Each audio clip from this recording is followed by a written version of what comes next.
வணக்கம் நண்பர்களே. எக்கனாமிக்ஸில் ஒரு முக்கியமான ஒரு விஷயத்தை டிஸ்கஸ் பண்ணலாம் அப்படின்னு நான் இருக்கேன். நிறைய பேருக்கு இது ஒரு டவுட்டாகவும் இருக்கும். பொருளாதாரம் பொறுத்த வரைக்கும் இந்தியா ஒரு வளர்ந்துட்டுக்கூடிய நாடு, ஒரு மிடில் இன்கம் கண்ட்ரி. இந்தியா ஒரு ரிச் கண்ட்ரி கிடையாது, ஒரு டெவலப்டு கண்ட்ரி கிடையாது. இந்தியாவுக்கு இன்னும் நிறைய தேவைகள் இருக்குது. கடன் நம்ம வெளிநாடுகள்லேருந்து அதிகமாக வாங்கியிருக்கோம். மக்களுடைய தேவை அதிகம். ஆனால் நம்ம எல்லாத்துலேயும் இதை நம்மளால் பூர்த்தி செய்ய முடியல. பணத்தேவை ரொம்பவே அதிகமாக தான் இருக்குது. இன்னொரு அமெரிக்கா போல, ஜெர்மனி போலே, ஜப்பான் போலே நம்ம மாறணும்னா இன்னும் ஒரு 25 வருடம் 30 வருஷம் கண்டிப்பாக ஆகும். இதில் ஒரு கேள்வி எழுது, பணம் தானே நமக்கு பிரச்சனையாக இருக்குது. பணம் இருந்தால் நம்ம எல்லாத்தையும் சாதிச்சிடலாமே. ஏன் இந்தியாவை பணத்தை பிரிண்ட் பண்ணி ரிசர்வ் பேங்க் ஆஃப் இந்தியா கிட்ட சொல்லி அரசு பணத்தை பிரிண்ட் பண்ணி எல்லா மக்கள்கிட்டையும் இதை இஷ்யூ பண்ணிடக்கூடாது? எல்லா மக்கள்கிட்டையும் லட்ச லட்சமாக பணத்தை நம்ம ஏன் டிஸ்ட்ரிபியூட் பண்ணக்கூடாது? இப்படி பண்ணால் நம்ம வல்லரசு ஆகிடலாமே, நம்மளும் ஒரு ரிச் கண்ட்ரி ஆகிடலாமே, அமெரிக்கா போல் ஆகிடலாமே, எல்லா பொருளையும் அந்த பணத்தை வச்சு வாங்கிடலாமே, ஓவர் நைட்லேயே நம்மளுடைய எக்கனாமிக் ஸ்டேட்டஸே மாறிடுமே அப்படின்னு நம்ம நிறைய பேருக்கு ஒரு டவுட் வரும். ஒரு சில வருடங்கள் முன்னாடி பாரத பிரதமர் மோடி கூட சொல்லியிருந்தார் ஒரு ஸ்பீச்சில், இந்தியாவிலேருந்து வெளியே போன கருப்பு பணத்தெல்லாம் நம்ம உள்ளே கொண்டு வந்தால் ஒருத்தருடைய பேங்க் அக்கௌண்ட்லேயும் சராசரியாக ஒரு 15 லட்ச ரூபாவையே நம்மளால் போட முடியும் அப்படின்னு சொல்லியிருந்தார். அப்போ ஒரு 15 லட்ச ரூபாவை எல்லாருடைய பேங்க் அக்கௌண்ட்லேயும் அரசு போடுது அப்படின்னு வைங்க, என்ன ஆகும்? சரி, ஒருவேளை வெளிநாட்டிலேருந்து இந்த பணத்தை எடுத்துகிட்டு வர முடியல, சரி கவர்மெண்ட்டே அந்த பணத்தை இந்த 15 lakhs ருபீஸை அச்சடித்து நம்ம எல்லாருடைய பேங்க் அக்கௌண்ட்லேயும் போடுதுன்னு வைங்க. எல்லாருடைய பேங்க் அக்கௌண்ட்லேயும் 15 lakhs கவர்மெண்ட்டே அச்சடித்து போடுது. சரி, வெளியிலேருந்து இந்த வெளிநாட்டிலேருந்து பிளாக் மணியை எடுத்துகிட்டு வர முடியல, இல்லை லேட் ஆகுது, இப்போதைக்கு முடியாதுன்னு வைங்க. இப்போதைக்கு கவர்மெண்ட்டே அச்சடிக்குது 15 லட்ச ரூபா எல்லாருடைய பேங்க் அக்கௌண்ட்லேயும் இதை போடுறாங்க இந்த பணத்தை. இப்போ இந்த மாதிரி செஞ்சால் இதனால் நன்மை இருக்குமா, பிரயோஜனம் இருக்குமா அப்படின்னு நம்ம பார்த்தோம் அப்படின்னா உண்மையாலே எந்த வித பிரயோஜனமும் இருக்காது. ஏன் அப்படின்னு நீங்கள் கேட்கலாம். இப்போது நாளைக்கு எல்லாருடைய பேங்க் அக்கௌண்ட்லேயும் ஒரு 15 லட்ச ரூபா கவர்மெண்ட் போடுதுன்னு வைங்க. இது கவர்மெண்ட் எந்த கவர்மெண்ட்டாக வேணா இருக்கட்டும், இது போடுதுன்னா மக்கள் எல்லாருமே என்ன பண்ணுவாங்கன்னா இந்த 15 லட்ச ரூபா வச்சுக்கிட்டு முடிஞ்ச வரைக்கும் மேக்ஸிமம் பொருட்களையும் சேவையையும் வாங்க பார்ப்பாங்க. மெயினாக பொருட்களை, கூட்ஸை வாங்க பார்ப்பாங்க. லேண்டில் இன்வெஸ்ட் பண்ணுவாங்க, வீடு வாங்குவாங்க, கார் வாங்கணும்னு பார்ப்பாங்க, செல்ஃபோன் வாங்கணும்னு பார்ப்பாங்க, ட்ரெஸ்ஸு வாங்குவாங்க, ஃபர்னிச்சர் வாங்குவாங்க. எல்லா விதமான வசதிகளையும் இந்த பணத்தை வச்சு அடையணும்னு நினைப்பாங்க எல்லாருமே. அப்போ கண்ட்ரியில் இருக்கக்கூடிய ஒரு சிட்டிசனுமே மேக்ஸிமம் வாங்க நினைப்பார். அப்போ என்ன ஆகிடும்னா கண்ட்ரி உள்ள டிமாண்ட் மேக்ஸிமம் போயிடும். இப்போ டிமாண்ட் அதிகமாக இது ஒரு பண வீக்கத்தை எடுத்துகிட்டு போயிடும், இன்ஃப்ளேஷனுக்கு கொண்டு போயிடும்.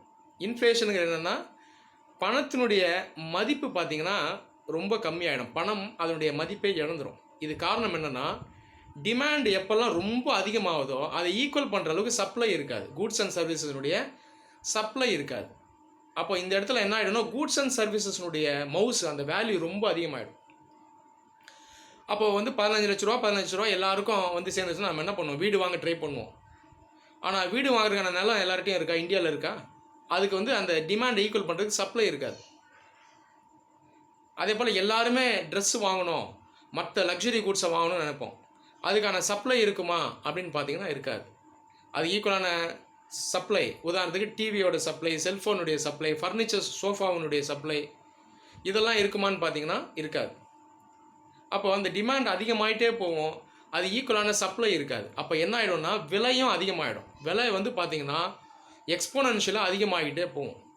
எல்லாரும் எல்லா விதமான உணவும் வாங்க நினைப்பாங்க. எல்லாருமே பிரியாணி சாப்பிடணும்னு நினைப்பாங்க, எல்லாருமே ஐஸ்கிரீம் சாப்பிடணும்னு நினைப்பாங்க, எல்லாருமே பாதாம் பிஸ்தா அப்படின்னு சாப்பிடணும்னு நினைப்பாங்க, எல்லாருமே 5 ஸ்டார் ஹோட்டலுக்கு போய் சாப்பிடணும்னு நினைப்பாங்க. அப்போ இந்த இடத்துல என்ன ஆகிடும்னா ஆர்டிஃபிஷியலாக விலையெல்லாம் பார்த்திங்கன்னா ரொம்ப இன்ஃப்ளேட் ஆகிடும். 10 மடங்கு, 50 மடங்கு, 100 மடங்கு அதிகமாகிடும். அப்போ ஒரு பிளேட் பிரியாணி 100 ரூபான்னு இன்றைக்கி விற்குதுன்னா நாளைக்கு 2000 ரூபான்னு விற்கும். ஒரு பிளாட் நிலத்தினுடைய விலை இன்றைக்கி 10 லட்ச ரூபான்னா நாளைக்கு அது 1.5 கோடி 2 கோடி ஆகிடும். ஒரு சோஃபாவினுடைய விலை 5000 ரூபானா நாளைக்கு இது 1 லட்ச ரூபா ஆகிடும். இந்த மாதிரி எல்லா கூட்ஸ் அண்ட் சர்வீஸனுடைய விலையும் பார்த்திங்கன்னா அதிகமாகிட்டு போயிட்டே இருக்கும். எல்லாருமே கார் வாங்குவாங்க, எல்லாருமே காருக்கு டிரைவர் வைக்கணும்னு பார்ப்பாங்க. டிரைவர் இந்த வேலை செய்வர்களுடைய சம்பளம்லாம் அதிகமாகிடும். டிரைவர் ஒரு மாதம் 20,000 ரூபா சம்பளம்னா நாளைக்கு இவங்களுடைய சம்பளம்லாம் பார்த்திங்கன்னா இவர்களுடைய சம்பளம் 1 லட்ச ரூபா கிட்ட போயிடும். அப்போ கூட்ஸ் அண்ட் சர்வீசஸ்னுடைய அந்த வேல்யூ அதிகமாக பணத்தினுடைய மதிப்பெல்லாம் குறைஞ்சிரும். அப்போ நம்ம எல்லார்கிட்டையுமே 15 லட்ச ரூபா கையில் இருந்தாலும் அதனுடைய மதிப்பு பார்த்திங்கன்னா ரொம்ப கம்மியாக தான் இருக்கும். ஆக்சுவலாக 15 லட்ச ரூபா இருந்தாலும் அதனுடைய அந்த 15 லட்ச ரூபா வச்சு நீங்கள் வாங்கக்கூடிய கூட்ஸ் அண்ட் சர்வீசஸ் பார்த்தீங்கன்னா ஆக்சுவலாக ஒரு 2 லட்ச ரூபாக்கான ஆக்சுவல் கூட்ஸ் அண்ட் சர்வீசஸ் தான் அதில் நீங்கள் வாங்கவே முடியும். அப்போது எல்லாருமே அந்த பணத்தை வச்சு கூட்ஸ் அண்ட் சர்வீஸை வாங்கி போட்டுருவோம். மிச்சம் இருக்க பணத்தில் வாங்க வாங்க வாங்க வாங்க நீங்கள் அதிக பணம் கொடுத்து தான் எல்லாத்தையும் வாங்கணும். நாளைக்கு உணவுலேருந்து ட்ரெஸ்ஸுலேருந்து ஒரு சின்ன பேனாலேருந்து எல்லாத்தினுடைய விலையுமே நாளைக்கு அதிகமாகிடும். அப்போ மறுபடியும் பார்த்தீங்கன்னா எக்கனாமியில் ஷார்ட்டேஜ் தான் ஆகும். அது இல்லாமல் நம்ம இருக்கிற உங்ககிட்ட மிச்சம் கொஞ்சம் வச்சுருக்க பணத்தினுடைய வேல்யூமே இல்லாமல் போயிடும். இந்த மாதிரி நடக்கும்பொழுது இந்தியன் ருப்பியினுடைய வேல்யூமே ரொம்ப சரிஞ்சிடும். ஒரு வேல்யூவே இல்லாமல் ரொம்ப இறங்கிடும். இன்டர்நேஷ்னல் லெவல்லே இதில் வந்து ப்ராப்ளம் இருக்கும். அப்போ இந்தியன் ருப்பியினுடைய வேல்யூ கம்மியாகும் போது டாலரை வச்சு கம்பேர் பண்ணும்போது இந்தியன் ருப்பியினுடைய வேல்யூ ரொம்ப சரிஞ்சு போயிடும். அப்போ நாளை பின்ன நம்ம பல விஷயங்களை இம்போர்ட் பண்ணுறோம், இறக்குமதி பண்ணுவோம். அப்போது நம்ம இறக்குமதி எதெல்லாம் பண்ணுவோம்? பல விஷயத்தை இறக்குமதி பண்ணுவோம். ஆயிலை மெயினாக இறக்குமதி பண்ணுறோம், மெஷின்ஸை இறக்குமதி பண்ணுறோம், இன்ஜினியரிங் கூட்ஸை இறக்குமதி பண்ணுறோம், காரை இறக்குமதி பண்ணுறோம், செல்ஃபோனை இறக்குமதி பண்ணுறோம், பல விஷயத்தை நம்ம இறக்குமதி பண்ணுறோம். அப்போ அந்த இறக்குமதி பண்ணுறதுக்கு இந்தியன் ருப்பியினோட வேல்யூ ஓரளவு டீசெண்டாக இருக்கும். இப்போ நாளைக்கு இந்த இன்ஃப்ளேஷனால் இந்தியன் ருப்பியினோட வேல்யூ ரொம்ப சரிஞ்சிருச்சு அப்படின்னா எதையுமே இம்போர்ட் பண்ண முடியாது. ஒரு டாலருக்கு நீங்கள் ஒரு கூட்ஸை நீங்கள் இம்போர்ட் பண்ணணுன்னா அந்த ஒரு டாலருக்கு இன்றைக்கி தேதியில் 70 ரூபா அப்படின்னு வச்சிங்கன்னா எக்ஸ்சேஞ்ச் ரேட், நாளைக்கு பின்ன இந்த ஒரு டாலருக்கு இந்தியன் ருப்பியோட எக்ஸ்சேஞ்ச் ரேட் வந்து 700 ரூபா ஆகிடும். அப்போ இந்தியாவுள்ளே நிறைய பணத்தை பிரிண்ட் பண்ணி நம்ம புழக்கத்தில் விட்டாலும் அதனுடைய மதிப்பே நாளைக்கு இல்லாமல் போயிடும். இதில் இன்னொரு பிரச்சனை இருக்குது. இந்த டிமாண்ட் அதிகமாக அதுக்கு ஈக்குவலாக அந்த ப்ரொடக்ஷன் பார்த்திங்கன்னா இந்தியாவில் இருக்காது. இப்போ ஒரு இண்டஸ்ட்ரியில் அதுக்கான உற்பத்தி பார்த்திங்கன்னா அதிகமாகாது, அது அப்படியே தான் இருக்கும். அதுக்கான இன்வெஸ்ட்மெண்ட் அதிகமாகாது. அக்ரிகல்ச்சர் வேளாண்மையில் அதுக்கான இன்வெஸ்ட்மெண்ட் அதிகமாகாது, அது அப்படியே தான் இருக்கும். அதில் பெருசாக மாற்றம் இருக்காது. அதே போல் எக்ஸ்போர்ட் அதிகம் நம்ம பண்ண முடியும்னு பார்த்தீங்கன்னா அதுவும் நம்மளால் பண்ண முடியாது. ஏன்னா உற்பத்தி அதிகமாக இருக்காது, இண்டஸ்ட்ரியல் இன்வெஸ்ட்மெண்ட் அதிகமாக போய் சேராது. இந்த 15 லட்ச ரூபா பணம் வந்து மக்கள் கையில் தான் இருக்கும். இது வந்து டிமாண்ட் சைடில் தான் மெயினாக இருக்கும் தவிர உற்பத்தியில் அந்த ப்ரொடக்ஷனில் போய் இதை வந்து ஸ்டிமுலேட் பண்ணி விடுமா, எக்கனாமியில் பண்ணுமான்னு பார்த்தீங்கன்னா பண்ணாது. இந்த ஒரு ப்ராப்ளமும் அதிகமாக இருக்கும். இப்போ இந்தியன் ருப்பியோட வேல்யூ தான் ரொம்ப இறங்குது, இதை யூஸ் பண்ணி நம்ம எக்ஸ்போர்ட்டை பண்ணி அதிகம் சம்பாதிக்கலாம்னு நீங்கள் யோசிக்கலாம். இந்தியன் ருப்பியோட மதிப்பு ரொம்ப இறங்கிடுது இந்த சுச்சுவேஷனில். அப்போ ஏன் நம்ம எக்ஸ்போர்ட்ஸ் அதிகமாக செஞ்சு நம்ம அதிகமாக டாலரை நம்ம வாங்கக்கூடாதுன்னு நீங்கள் யோசிக்கலாம். ஆனால் மறுபடியும் எக்ஸ்போர்ட் பண்ணுறதுக்கு நம்ம என்ன பண்ணணும்? ப்ரொடக்ஷன் இருக்காது, நம்ம வந்து ப்ரொடக்ஷன் அதிகப்படுத்தி விடணும். ஆனால் இந்த இடத்துல வந்து ப்ரொடக்ஷன் சைடில் ப்ரொடக்ஷன் அப்படியே தான் இருக்கும். நான் சொன்னது போல் இண்டஸ்ட்ரியில் இன்வெஸ்ட்மெண்ட் வராது. இண்டஸ்ட்ரி, அக்ரிகல்ச்சர், சர்வீஸ் செக்டரில் ப்ரொடக்ஷன் அப்படியே தான் இருக்கும், அதனுடைய வேல்யூ அதிகமாகாது. அப்போ அந்த ப்ரொடக்டிவ் கெப்பாசிட்டி அப்படியே தான் இருக்கும், டிமாண்ட் மட்டும்தான் அதிகமாகிட்டே போகும், கன்சம்ஷன் மட்டும் அதிகமாகிட்டே போகும். அப்போ நம்ம அதிகமாக எக்ஸ்போர்ட்ஸை பண்ணோன்னு நினச்சாலும் எக்ஸ்போர்ட் பண்ண முடியாது. அப்போது இந்த ருப்பியினுடைய வேல்யூ ரொம்ப சரிஞ்சாலும் நம்ம அதை யூஸ் பண்ணி எக்ஸ்போர்ட்ஸ் அதிகம் பண்ண முடியாது. ஆனால் இம்போர்ட் நம்ம பண்ணவே முடியாத நிலைமைக்கு போயிடும். ஏன்னா இந்தியன் ருப்பியோட வேல்யூ வந்து அந்தளவுக்கு சரிஞ்சு போயிடும். இதுதான் நம்ம ரொம்ப கவனிக்கக்கூடிய விஷயம். இன்னொரு பிரச்சனை என்னென்னா, இந்த மக்களிடம் இந்த அளவுக்கு பணம் இருக்கும் பொழுது யாருமே நாளைக்கு வேலைக்கு போகணும் அப்படின்னு நினைக்க மாட்டாங்க. இவ்வளோ பணம் இருக்கேன்னு சொல்லி சேவிங்ஸாக அதை வச்சுப்பாங்க. அப்போ என்ன ஆகிடும்னா, குந்தி தின்றால் குன்றும் மாளும் அப்படின்னு சொல்லுவாங்க இல்லையா, அந்த மாதிரி ஆகிடும். சேவிங்ஸ் நாளைக்கு பின்ன பார்த்தீங்கன்னா சேவிங்ஸ் அப்படியே வச்சுக்க முடியாது. அந்த சேவிங்ஸ்லேருந்து எடுத்து தான் நம்ம மறுபடியும் ஸ்பெண்ட் பண்ணுவோம். அப்போ மறுபடியும் பார்த்தீங்கன்னா அந்த சேவிங்ஸ் வந்து எரோட் ஆகிடும், ஒன்றுமே இல்லாமல் போயிடும். இதனால தான் ஒரு நாடு எப்பயுமே பணத்தை பிரிண்ட் பண்ணி விடாது. அப்போ பிரிண்ட் பண்ணி ஒரு வேளை விட்டோம்னா இப்படி தான் நடக்கும். அந்த பிரிண்ட் பண்ணி விட்ட பணத்தினுடைய மதிப்பே கொஞ்சம் காலத்தில் இல்லாமல் போயிடும், எந்த ஒரு பிரயோஜனமும் இல்லாமல் எக்கனாமியை ஸ்டாண்ட் ஸ்டில் பொசிஷனுக்கு வந்துடும். எக்கனாமியை ஒரு ஸ்தம்பிச்சு போயிடும். ஏன்னா அதுக்கு ஈக்குவலண்டான ப்ரொடக்ஷன் இருக்காது. ஒரு நாட்டினுடைய எக்கனாமி உண்மையாலே முன்னேறணும்னா அந்த ப்ரொடக்ஷன் கெப்பாசிட்டி அதிகப்படுத்தணும். நம்ம வந்து ப்ரொடக்ஷனில் எஃபிஷியன்சி கொண்டு வரணும், நம்மளோட இண்டஸ்ட்ரீஸை டெவலப் பண்ணணும், இண்டஸ்ட்ரியல் ப்ரொடக்ஷனுடைய காம்படிட்டிவ்னஸை அதிகப்படுத்தணும்.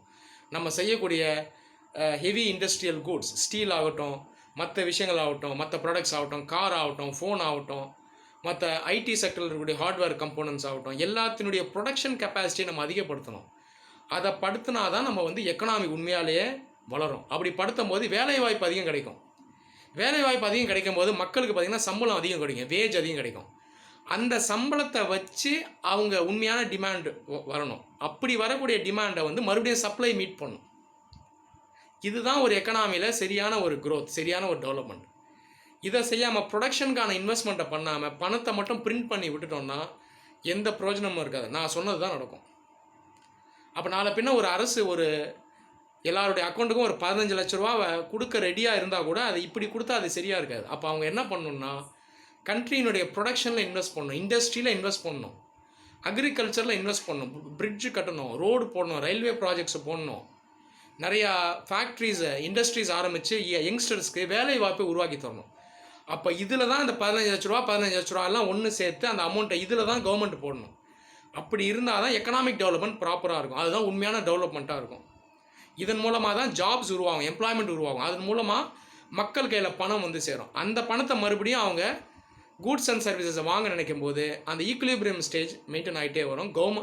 நாடு வளர்ந்துக்கிட்டே இருக்கும். ஸோ ப்ரொடக்ஷனும் சப்ளையும் மேட்ச் ஆகும், டிமாண்டு சப்ளை மேட்ச் ஆகும், சப்ளை டிமாண்டை மேட்ச் ஆகும். இதுதான் எல்லாருக்குமே நல்லது, கன்சியூமர்ஸ்க்கும் நல்லது, கவர்மெண்ட்டுக்கும் நல்லது, இண்டஸ்ட்ரிக்கும் நல்லது. அப்போ வளர்ச்சி வந்து இப்படி தான் ஒரு நாட்டுக்கு இருக்கணும். தவிர கரன்சி நோட்டை பிரிண்ட் பண்ணுறதுனால எந்த ஒரு பிரயோஜனமே கிடையாது. 2015 ஜிம்பாப்வே அப்படி தான் பண்ணாங்க. பண்ணி பண்ணி பண்ணி பிரயோஜனமே இல்லை. ஒரு பிளேட் சாப்பாடு பார்த்தீங்கன்னா $20,000 விற்றுது. என்ன பிரயோஜனம்? அந்த பணத்துக்கு $20,000 மதிப்பு இல்லை. அதனால தான் ஒரு பிளேட் ஒரு மீல்ஸ் பார்த்தீங்கன்னா அவ்வளோ விலைக்கு விற்குது. இதுதான் இன்ஃப்ளேஷனில் கொண்டு போய் விட்டுடும். அதனால் எந்த நாடுமே பணத்தை பிரிண்ட் பண்ணி விடுவது இல்லை மக்களிடமே டைரெக்டாக அந்த பணத்தை இஷ்யூ பண்ணிவிட்டு நீங்கள் அந்த பணத்தை வச்சு என்ன வேணால் செய்யுங்க அப்படின்னு சொன்னாலோ அது எந்த ஒரு நன்மையும் பயக்காது. நன்றி.